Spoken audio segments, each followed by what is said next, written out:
हाय लोगोफोर, नै आंनि दिनैनि गोदान भिडिअआव नोंथांमोनखौ फिन खेबसेयाव बराय हरबावलायबाय लोगोफोर। आं दिनै नोंथांमोननो मोनसे भिडिअ देखायनो नागिरदों। नैबे जाहैबाय, नायलांबाय थादो लोगोफोर। आं बेयाव दिनै फेमिलि, फिसाला फिसाजो इसोरखौ लानानै बेरायनो फैदों लोगोफोर। नायलांबाय थादो, नै फेमिलियाबो। बेयो जाहैबाय डिब्रुगड़आव दङ सेभेन सिस्टार हटेल लोगोफोर। बेयाव मा दङ आंबो फैफेराखै। दिनै नोंथांमोननो देखायलांनोसै। आंजों लोगोसे नोंथांमोना नायलांफाबाय थादो लोगोफोर। हाय दोस्तों, मैं आज फैमिली और बच्चों को यहाँ पर घुमाने लेके आया हूँ। देखिए दोस्तों, आज मैं आप लोगों को क्या क्या दिखा सकता हूँ दिखाएंगे। आज का मेरा ये वीडियो में मेरे साथ बनते रहना और देखते रहना आज का वीडियो। नैबेयाव लोगोफोर गथ'फोरनि मा गेलेग्रा दङ बेफोरखौ नोंथांमोननो दिन्थिनोसै। आरो गेदेरफोरनिबो दङ होननानै बुंदों। मा दङ बेखौनो नायनोसै आरोखि ना लोगोफोर। नै फिसाला फिसाजो गासिबो फैजोबदों आरोखि ना। टाइम पास माथो खालामनो ना लोगोफोर। दिनै बेलासिनि दसे बेरायहोनो लाबोदों आरोखि ना। न' सिङाव आरो बेसे हाबसोनानै थाबाय थानो। नै बिथिं नायलांबाय थादो, लाइनसो जानानै दङ टिकेट लानो। दा आंबो टिकेट लानो लाइनाव थानोसै आरोखि ना। टिकेटआ बेसेथाय सोंनानै नायनोसै। घन्टासेयाव 600 होननाय खोनादों लोगोफोर, 600 आरोखि। यहाँ पर बच्चे का खेलने का चीज़ है दोस्तों। आज मैं बच्चे को खेलने के लिए लेके आया है। यहाँ पर 1 घंटा में 1 आवर में 600 रुपीज़ है और हाफ आवर में 300 रुपीज़। अभी मैं ज़्यादा टाइम नहीं खेलने दूंगा, बस आधा घंटा है 300 रुपीज़ का। नहीं लोगोफोर, आं बेयाव दा टिकेट लानो लाइनाव दङ। टिकेट लानोसै आरोखि ना।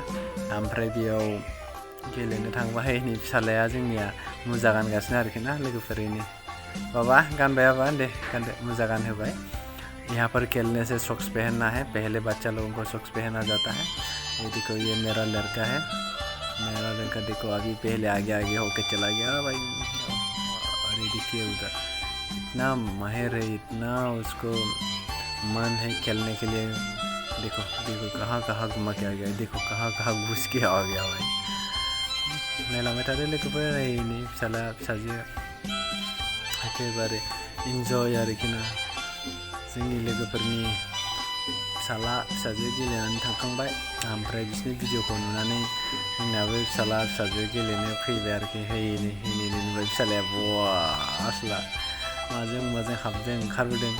बेयाव जों हाबनो मोना आरोखि ना लोगोफोर, थांनो मोना। नै बिसोर जाबाय बडिगार्ड नायथिंग्रा। बिसोरो माने टाइम जाबाथाय हमनानै लाबोयो आरोखि।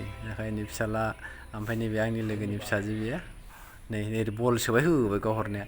नैबेयाव बल सोबाथाय गाव हरो आरो एखेबारे आथुर गरनै सोजाबावोलै। होबाय, गुफुर सोबाय, येलो सोबाय, थें गावनाय बायदि आरोखि ना लोगोफोर। ये देखिए दोस्तों, ये मेरे बच्चा लोग कैसे खेल रहे हैं। ये ठेंग जैसा है, यहाँ से डालने से उधर से गुल्ली निकल जाता है।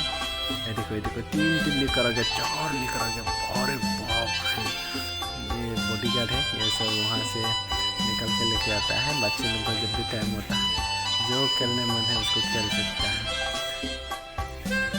नायलांबाय थादो लोगोफोर। नै ओरै जायगाय, ओमफ्राय नैबे जाहैबाय काउन्टार आरोखि ना लोगोफोर। आखाइ नुबाय एखेबारे गेलेनाय। माबेयाव गेलेनाय माने बेयाव बिथिं गेलेहैथ'नो रोङाखै बिसोरो, बेयावनो गेलेगासिनो दा। बेखौनो मोजाङासो। नैबे नायदो लोगोफोर, नैबे जाहैबाय गेदेरफोरनि आरोखि ना। बेनो उन्दुनानै दं गोलावनो, मालिस खालामो आरोखि, गोगोद जांख्रिखायो। बेखौनो गेलेखाङाखै मोजांजों गाव हरो, सोनाय लोगो गेलेलांखायो आरोखि। नै बिसोरबो लानानै फैलायबाय। बेयाव जायफोर गथ'फ्रा गेलेनो रोङा, उन्दै 1 इयारसिम गथ'फोरखौ बिमा बिफाखौ हाबहैयो आरोखि ना। ओमफ्राय गेदेरबाथाय बिमा बिफाखौ नायनो होआथ' नङा, माने बेयाव फेन्सिंखौ बारनानै हाबनो होआ आरोखि ना। गथ'फोरखौ लागारनांगौ। नैबे बाउन्डारि होना दोनदो, बाउन्डारिनि बाहेरायाव थानांगौ आरोखि ना बिमा बिफाया। गथ'फोरखौ एसे इन्जय खालामहोनोसै ना लोगोफोर। नायलांबाय था आरो मा गेलेग्रा दङ।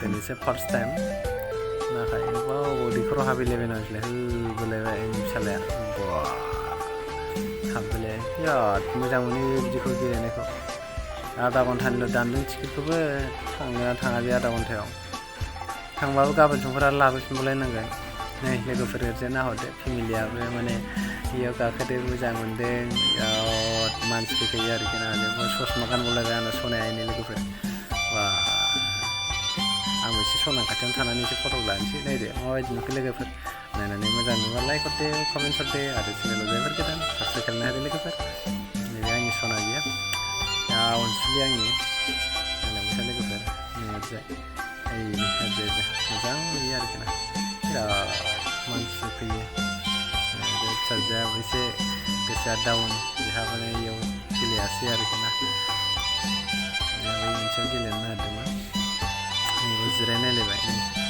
बा जिरायनानै ससमा हमबोलायबायसो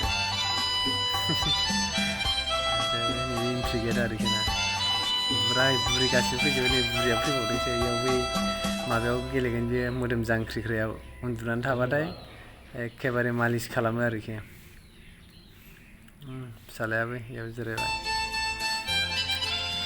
नै ओरैजाय नैबे बाहेरनि लोगोफोर बाहेरायावबो बेबायदि गेलेग्रा दं आरोखि ना नै जिरायनानै थाजायो बाहेरायाव बे जाहैबाय बगिबिल थांग्रानि खाथियावनो दङ लोगोफोर नैबे हटेला नै स्टाइल आरोखि नैबेयावनो लोगोफोर आं बेसो लाबाय आरोखि नैबे हटेलाव माने बेयाव जानाय लोंनाय मोनगोन हरबो थानो हागोन टुरिस्ट अबेबाफोर थांनायफ्राव मोनाबायोबा हर थानो हागोन आरोखि ना हटेल बेफोर गारि माखायाव हर थानायनि बेफोरो नैबे एसे गाहायाव ओंखारलांनो नागिरा